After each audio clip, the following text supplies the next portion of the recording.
Hey everyone, welcome to my channel. তো এই শীতের সন্ধ্যায় গরম গরম এক কাপ চা, তার সাথে যদি গরম গরম ফুলকপির সিঙ্গারা হয়, তাহলে কিন্তু শীতের আমেজটা আরও দ্বিগুণ হয়ে যায়। তো তার জন্যই আজ আমি তোমাদের সাথে শেয়ার করতে চলেছি ফুলকপির সিঙ্গারার একটি দুর্দান্ত রেসিপি। তো রেসিপিটি শেষ পর্যন্ত দেখতে থাকো।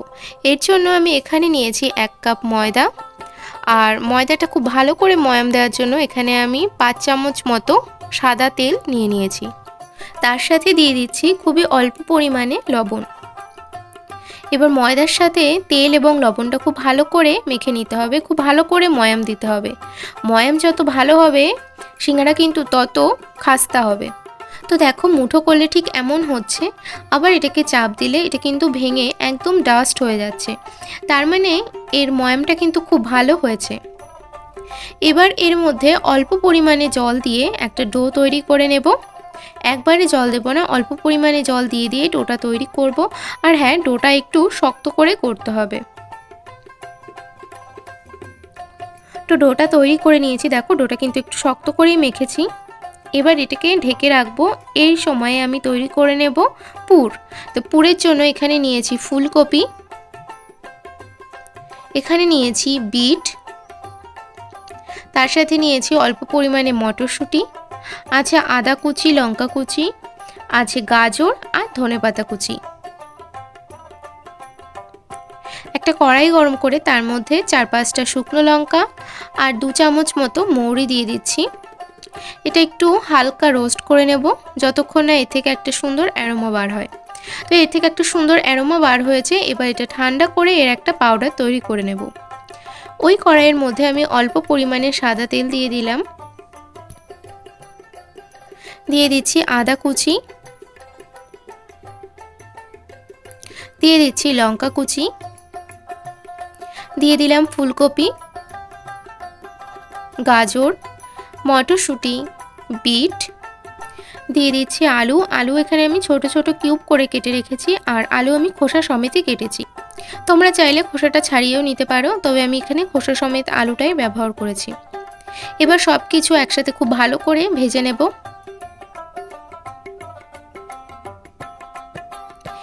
আমি এর মধ্যে দিয়ে দিচ্ছি কয়েকটা বাদাম। সিঙ্গারাটা খাওয়ার সময় যখন বাদামটা মুখে পড়বে তখন কিন্তু এর স্বাদ আরও দ্বিগুণ হয়ে যাবে। দিয়ে দিচ্ছি পরিমাণ মতো লবণ আর একদম অল্প পরিমাণে হলুদ। সব কিছু একসাথে খুব ভালো করে ভেজে নেব। এবার এটাকে আমি 10 থেকে 12 মিনিটের জন্য ঢেকে দিচ্ছি, যাতে সবজিটা কিছুটা পরিমাণ সেদ্ধ হয়ে যায়। ফিরে এলাম 10 থেকে 12 মিনিট পর। সবজিটাও 50% মতো সেদ্ধ হয়েছে। এবার এর মধ্যে দিয়ে দেব 1 কাপ মতো জল, যাতে সবজিটা পুরোপুরি সেদ্ধ হয়। তার সাথে দিয়ে দিচ্ছি যে মশলাটা তৈরি করে রেখেছিলাম, সেই মশলাটা পুরোটাই আমি এখানে দিয়ে দিলাম। দিয়ে দিচ্ছি অল্প পরিমাণে চিনি, তার সাথে দিয়ে দিচ্ছি ধনেপাতা। এবার সব কিছু খুব ভালো করে মিশিয়ে নিচ্ছি, আর এটাকে ঢেকে দিচ্ছি 12 থেকে 15 মিনিটের জন্য মিডিয়াম স্টিমে। ফিরে এলাম 15 মিনিট পর। দেখো, পুরটা কিন্তু তৈরি হয়ে গেছে, সবজিগুলো একদম সেদ্ধ হয়ে গেছে। তো এবার এটাকে আমি নামিয়ে ঠান্ডা করে নেব। দেখো, এখানে সিঙ্গারার একটা লেচি আমি বেলে রেখেছি, এটা একটু লম্বা করে বেলতে হবে। দেখো, এটা আমি একটু ডিম্বাকৃতির মতো বেলেছি, আর এর মাঝ বরাবর কেটে নিয়েছি। এই কাটা যে দিকটা, এই দিকটাতেই কিন্তু মুড়তে হবে, এই দিকটা মুড়ে নিতে হবে। তো এখানে আমি একটু জল লাগিয়ে দিচ্ছি, যাতে মোড়ার পর এটা খুলে না আসে। তো এই সাইডটাই আমি ঠিক এইভাবে মুড়ে দিচ্ছি, দেখো।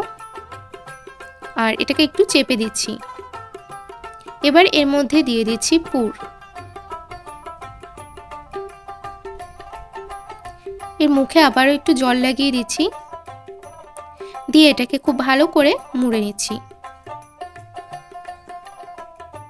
একটু ভালো করে চেপে মুড়তে হবে, যাতে ভাজার সময় খুলে না যায়।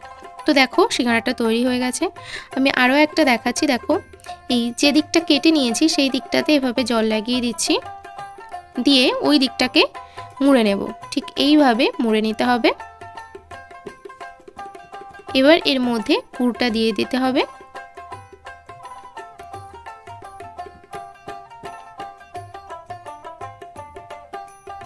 এবং এর মুখে জল লাগিয়ে এটাকে ভালো করে মুখটা এভাবে এঁটে দিতে হবে। জলটা দিলে কি হবে, এটা ফুলে আসবে না ভাজার সময়, মুখটা খুব টাইটভাবে এঁটে থাকবে। তো একইভাবে আমি দেখো সবগুলো তৈরি করে নিয়েছি, সবগুলো এখানে তৈরি করে নিয়েছি। এবার কড়াইতে তেল দিয়েছি, তেলটা এখানে উষ্ণ গরম হয়েছে। এই উষ্ণ গরম তেলের মধ্যেই আমি সিঙ্গারাগুলো ছাড়বো। সিঙ্গারাগুলো ছাড়ার সময় তেলের হিটটা আমি বাড়িয়ে দেব।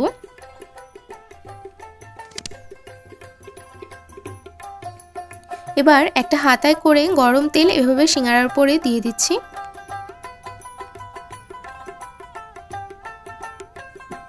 সিঙ্গারাগুলো উল্টে পাল্টে খুব ভালো করে ভেজে নিচ্ছি। এই পর্যায়ে গ্যাসের স্টিম কিন্তু হাই আছে। তো তৈরি হয়ে গেছে সিঙ্গারাগুলো, দেখো কালারটা চেঞ্জ হয়ে গেছে, আর দোকানের মতো দেখতে লাগছে কিনা তোমরা বলো। তো তৈরি হয়ে গেছে আজকের স্পেশাল ফুলকপির সিঙ্গারা। তো আজকের এই রেসিপিটি যদি ভালো লেগে থাকে ভিডিওটিতে একটি লাইক করো, কমেন্ট করো, আর চ্যানেলটি সাবস্ক্রাইব করা না থাকলে ঝটপট সাবস্ক্রাইব করে দিও। তো আজকের মতো এই পর্যন্তই, টাটা।